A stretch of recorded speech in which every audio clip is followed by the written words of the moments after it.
السلام عليكم ورحمة الله وبركاته. بسم الله الرحمن الرحيم. الحمد لله رب العالمين. اللهم صل على سيدنا محمد وعلى آله وصحبه أجمعين. أما بعد. ಅತ್ಯಂತ ಪ್ರೀತಿಯ ವಿದ್ಯಾರ್ಥಿಗಳೇ, ಕೇಳ್ತಾ ಇದೆಯಲ್ಲ, ನಾನು ನಿನ್ನ ರಾತ್ರಿ ಬಂದೆ, ಆಮೇಲೆ ಇವತ್ತು ಬೆಳಗ್ಗೆ ಒಂದೆರಡು ಸ್ಪರ್ಧೆಗೆ ತೀರ್ಪು ನೀಡಿದೆ ಅಷ್ಟೇ. ನಿಜವಾಗಿಯೂ ತೀರ್ಪುಗಾರನಾಗಿ ಬಂದದ್ದಲ್ಲ.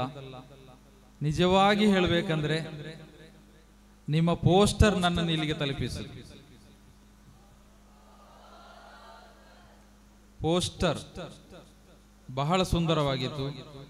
ಆಮೇಲೆ ಅದರಲ್ಲಿ ಕೊಟ್ಟಂತಹ ಮ್ಯಾಟರ್ ಆಕರ್ಷಕವಾಗಿತ್ತು. ಆ ಮ್ಯಾಟರ್ ಎಲ್ಲಿಂದ ರೆಡಿ ಮಾಡಿದ್ರಿ, ಹೇಗೆ ರೆಡಿ ಮಾಡಿದ್ರಿ, ಅದರ ಹಿಂದೆ ಯಾರೆಲ್ಲ ಇದ್ದಾರೆ ಗೊತ್ತಿಲ್ಲ. ಆದ್ರೆ ಹ್ಯಾಟ್ಸ್ ಆಫ್, ನಿಮ್ಮ ಆ ಒಂದು ಪ್ರಯತ್ನಕ್ಕೆ ತುಂಬು ಹೃದಯದ ಅಭಿನಂದನೆಗಳನ್ನು ಸಲ್ಲಿಸ್ತಾ ಇದ್ದೇವೆ. ಆ ಒಂದು ನೀವು ಮಾಡಿದಂತಹ ಥೀಮ್ ಸೆಟಪ್ ಇದೆ, ಬಹಳ ಚೆನ್ನಾಗಿತ್ತು. ಆ ಥೀಮ್ ಸೆಟಪ್ ಮತ್ತೆ ನಿಮ್ಮ ವಿಡಿಯೋ, ಫೋಟೋ, ಪೋಸ್ಟರ್ ಇದೆ, ಅದನ್ನು ನೋಡಿ ನಾನು ಇಲ್ಲಿಗೆ ಬಂದೆ. ನಿಜವಾಗಿ ಹೇಳಬೇಕಂದ್ರೆ ಬಹಳ ಇಷ್ಟವಾಯಿತು. ಆದರೆ ಅದನ್ನು ಬರೀ ಪೋಸ್ಟರ್ ನಲ್ಲಿ ಸೀಮಿತಗೊಳಿಸಬಾರದು. ಆ ಮಲಬಾರ್, ಇಲ್ಲಿ ಲೈಬ್ರರಿಯಲ್ಲಿ ಮಲಬಾರ್ ಮ್ಯಾನ್ಯುವಲ್ ಇದೆಯಾ? ಯಾರು ಲೈಬ್ರರಿ ನೋಡುವವರು? ಮಲಬಾರ್ ಮ್ಯಾನ್ಯುವಲ್ ಅಂತ ಪುಸ್ತಕ ಗೊತ್ತಾ? ಯಾರಿಗೆ ಗೊತ್ತಿದೆ? ನಿಮ್ಮ ಥೀಮ್ ಹೆಸರು ಮಲಬಾರ್ ಮ್ಯಾನ್ಯುವಲ್ ಅಂತ ಹೇಳಿ ಒಂದು ಪುಸ್ತಕ ಇದೆ. ಮಲಬಾರ್ ಕ್ಷೇತ್ರದಲ್ಲಿ ಒಂದು 100 ವರ್ಷಗಳ ಹಿಂದೆ ಬ್ರಿಟಿಷ್ ಆಡಳಿತ ಕಾಲದಲ್ಲಿ 26 ವರ್ಷಗಳ ಕಾಲ ಜಿಲ್ಲಾ ಕಲೆಕ್ಟರ್ ಆಗಿದ್ದ, ಮ್ಯಾಜಿಸ್ಟ್ರೇಟ್ ಆಗಿದ್ದಂತಹ ಸರ್ ವಿಲಿಯಂ ಲೋಗನ್ ಎನ್ನುವಂತಹ ಒಬ್ಬ ವ್ಯಕ್ತಿ, ಆಫೀಸರ್, ಅಧಿಕಾರಿ ಬರೆದಂತಹ ಒಂದು ಸಂಗ್ರಹ, ಮಲಬಾರ್ ಹಿಸ್ಟರಿಯ ಸಂಗ್ರಹ ಅದು. ಆ ವ್ಯಕ್ತಿಯ ಕಾಲಘಟ್ಟದ, ಅಧಿಕಾರಿಯ ಕಾಲಘಟ್ಟದಲ್ಲಿ ಮಲಬಾರ್ ಹೇಗಿತ್ತು, ಮಲಬಾರ್ನ ಇತಿಹಾಸ, ಸಂಸ್ಕೃತಿ, ಭಾಷೆ, ನೀವೇನು ಈ ಥೀಮಲ್ಲಿ ಹಾಕಿದ್ದೀರಲ್ಲ, ಇತಿಹಾಸ ಎಲ್ಲಿದೆ, ಸಂಸ್ಕೃತಿ, ಭಾಷೆ ಅಂತ ಹೇಳಿ, ಅದನ್ನೇ ಅವರು ಕಲೆಕ್ಟ್ ಮಾಡಿದ್ದಾರೆ. ಆ ಪುಸ್ತಕ ಇಂಗ್ಲಿಷ್ ನಲ್ಲಿದೆ, ಆಮೇಲೆ ಮಲಯಾಳಂನಲ್ಲೂ ಕೂಡ ಇದೆ ಅಲ್ವಾ? ಮಲಯಾಳಂನಲ್ಲೂ ಕೂಡ ಇದೆ. ಆ ಪುಸ್ತಕವನ್ನು ಕಡ್ಡಾಯವಾಗಿ ನಿಮ್ಮ ಲೈಬ್ರರಿಯಲ್ಲಿ ಇಡಬೇಕು, ಎಲ್ಲರೂ ಓದಬೇಕು, ಅದರಲ್ಲಿರೋ ಮಾಹಿತಿಯನ್ನು ಕಲೆಕ್ಟ್ ಮಾಡಬೇಕು. ಅಲ್ಲಿಗೆ ನೀವು ಮಲಬಾರ್ ಬಗ್ಗೆ ತಿಳಿದ ಹಾಗೆ. ಅಲ್ಲಾಹು ತೌಫೀಕ್ ನೀಡಲಿ. ಇನ್ನಷ್ಟು ಪ್ರತಿಭೆಗಳನ್ನು, ಆಮೇಲೆ ಸ್ವಾಲಿಹ ತೋಡಾರ್ ಹೇಳಿದ ಹಾಗೆ ಓದು ಹೆಚ್ಚಾಗಬೇಕು. ನಾನು ಹಿಂದೆ ಕೂಡ ಹೇಳ್ತಾ ಇದ್ದದ್ದು ಅದನ್ನೇ, ಇನ್ನಷ್ಟು ಓದಬೇಕು. ನೀವು ಓದ್ತಾ ಇದ್ದೀರಿ, ಅದರ ರಿಸಲ್ಟ್ ಗೊತ್ತಾಗ್ತಾ ಇದೆ.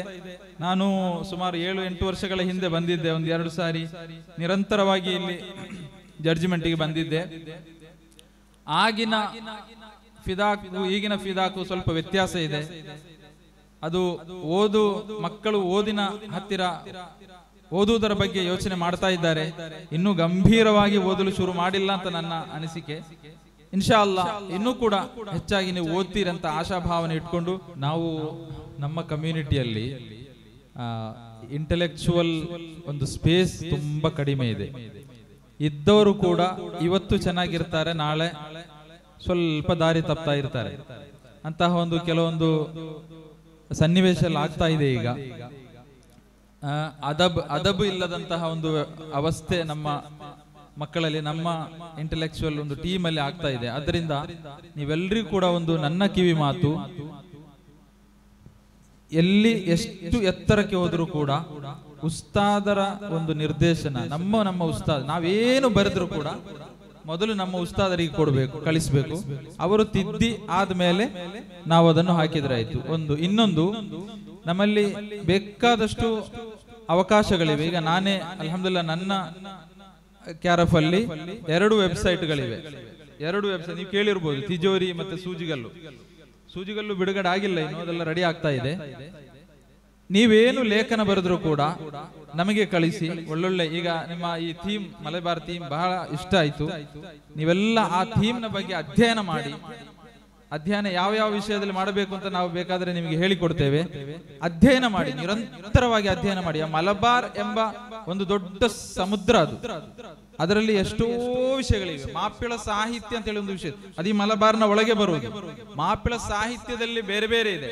ಮಾಪಿಳ ಪಾಠ ಇದೆ, ಪಡಪಾಟಿ ಇದೆ, ಮಾಲೆ ಪಾಠ ಇದೆ. ಆ ಮಾಪಿಳ ಪಾಠ, ಹಳೆ ಮಾಪಿಳ ಪಾಠ ಬೇರೆ ಇದೆ, ಹೊಸ ಮಾಪಿಳ ಪಾಠ ಬೇರೆ ಇದೆ. ಅದರಲ್ಲೂ ಕೂಡ ನವೋದಯ ಕಾಲ, ನವೋದಯೋತ್ತರ ಕಾಲ, ಹೀಗೆ ಬೇರೆ ಬೇರೆ ರೂಪದಲ್ಲಿ ಇದೆ.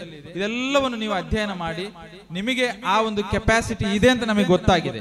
ಅಲ್ಹಮ್ದುಲಿಲ್ಲಾ, ಆ ಒಂದು ಅಧ್ಯಯನಾತ್ಮಕ ಒಂದು ಗುಣ ನಿಮ್ಮಲ್ಲಿ ಇದೆ ಅಂತ ಗೊತ್ತಾಗಿದೆ. ನಿಮ್ಮ ಹಿಂದಿರುವಂತಹ ಯಾರು ತರಬೇತಿ ಮಾಡುವಂತಹ ಉಸ್ತಾದರುಗಳು ಕೂಡ ನಿರಂತರವಾಗಿ ನಿಮ್ಮ ತರಬೇತಿ ಮಾಡ್ತಾ ಇದ್ದಾರೆ ಅಂತ ನಮಗೆ ಈ ಒಂದು ಕಾರ್ಯಕ್ರಮ ನೋಡಿ ನಮಗೆ ಫೀಲ್ ಆಗಿದೆ. ಅಲ್ಲಾಹು ಕಬೂಲ್ ಮಾಡಲಿ. ಅಸ್ಸಲಾಮು ಅಲೈಕುಂ ವರಹಮತುಲ್ಲಾಹಿ ವಬರಕಾತುಹು.